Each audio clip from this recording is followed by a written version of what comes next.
everyone, LBV.UNIVERSE here. Just another exploring video today. I'm currently standing in the yellow zone, heading towards orange, so we'll be exploring orange today. It's the middle of the day, early August. I haven't done any videos lately. Last couple of weeks I've been working quite hard.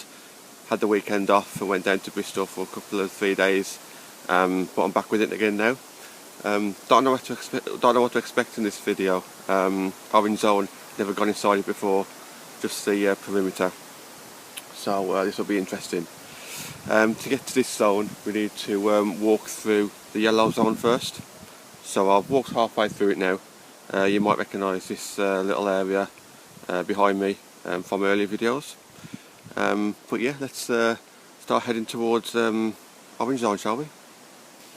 I've been trying to come to these three zones, red, orange and yellow, a bit more lately, because last time I did a video on the yellow zone, I didn't really know where I was going too much, and I kind of felt a bit uncomfortable not knowing my bearings. So I have come up last couple of 3 times without it being on video, just to get a bit more confident with the tracks.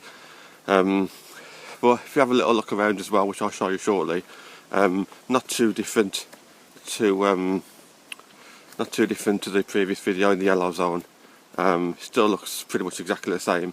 The weather's the same. It's been raining, and then obviously it got sunny. So not too much different. It's fairly quiet as well at the moment. Not many people, not many birds, nothing around really. So let's just see what today brings, shall we?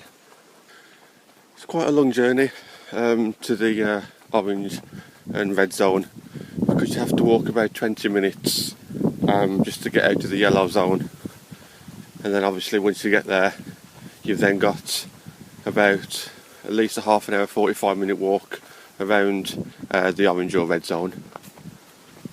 You may recognise some of these views from the yellow zone.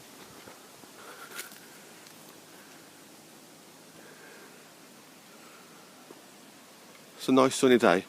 It definitely breaks it up a little bit regarding the colours that you're seeing. It's a lot brighter than just the miserable dark greens and dark browns. Okay, so we're in a place now where you'll all recognise, if you're watching my videos in order, you'll realise that we've been here 2 times before, in the crossroads now between red, orange and yellow zone. Never on video before have I ever been the way that I'm going now.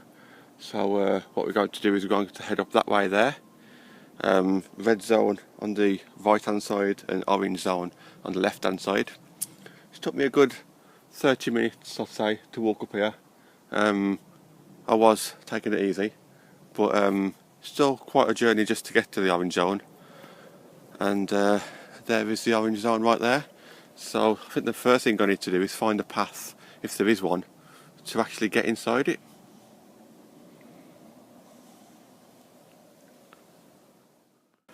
I'll show you the map shortly, but I've been walking up this track for about 5 minutes now, and this is the first bit of open land I've come to in the orange zone. I'd say open. What I mean by that in this case is you still can't really walk on there, but it's not surrounded by trees as such, compared to that area just there. So I'm about 5 minutes up this track now. Let's carry on walking.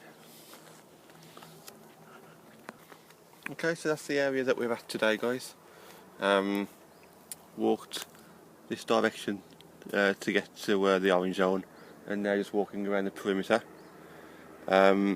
Not 100% sure exactly where I am at the moment, because I've never been this far before, but the track is kind of curving, so I've got a feeling I may just be at the tip of this zone right now.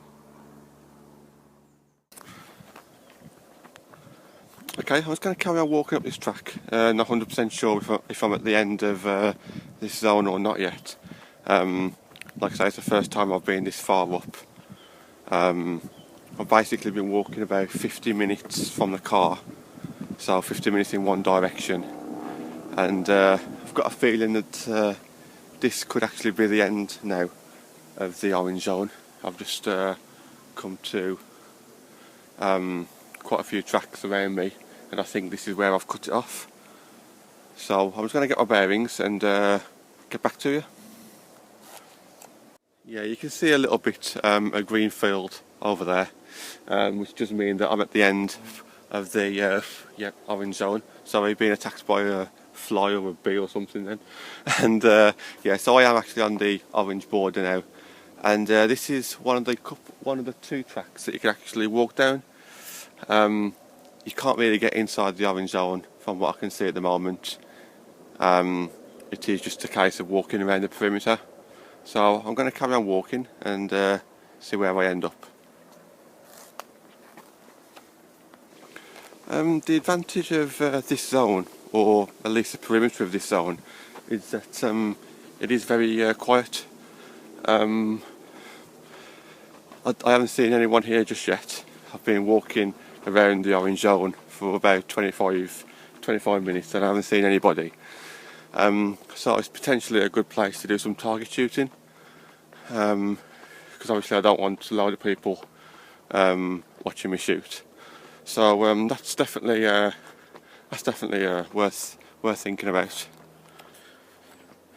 This is a track where all the horses tend to come as well. Sorry guys. Been at the car for about an hour now, walking around the perimeter of the orange zone for about half that time. The orange zone is just there behind me. You can see there's no way into it, not from the two sides that I've walked on anyway. But yeah, still haven't seen anybody in the last half an hour walking around this area. You know, so it's not like it's unusual part of the day, you know, so I am surprised, but I am happy about that. That's a bit of good news.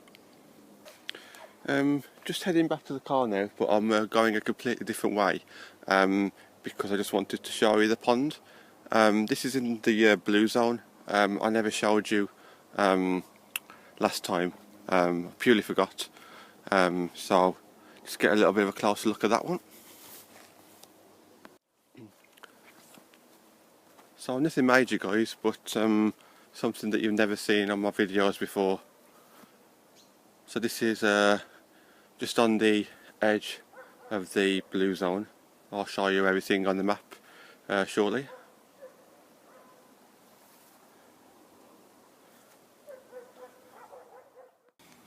Okay, so there is one of the ponds right there, and there is another pond here, which we also haven't seen just yet on the videos.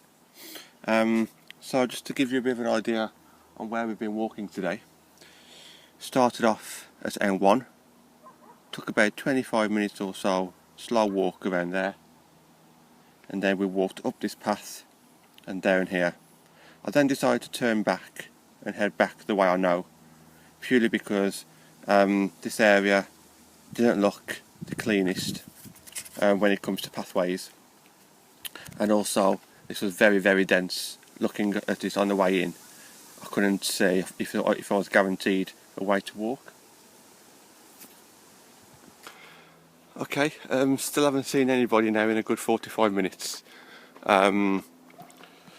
So I was going to head back to the car. It's getting quite dark as well now. Hour and a half ago when I set out, it was actually quite bright and quite warm, but it has got quite dark now. So I'm just going to sum up them off my final thoughts. I definitely need to come here again. I didn't go around it as much as I've gone around other zones, but that's mainly because I could only really go around the perimeter of the zone, but I can definitely go around a bit more of it next time. But I got out of it what I probably wanted to get out of it really. I knew it was going to be quiet because there's nowhere to really walk, and I wanted a place where I can potentially set up some archery. So this is definitely one of those areas, because there's nobody around. Literally 45 minutes, early afternoon, and just no one around whatsoever. So even though it's quite boring compared to the other zones, it does the job. you know, it solves the problem that this brings something that other zones don't. So to be fair, I'm quite happy with that. So I believe we've got one zone left to cover. That's the red zone. We walked some of that perimeter in this zone just, and then we can get onto some hunting videos. Okay guys, see you again soon. Goodbye.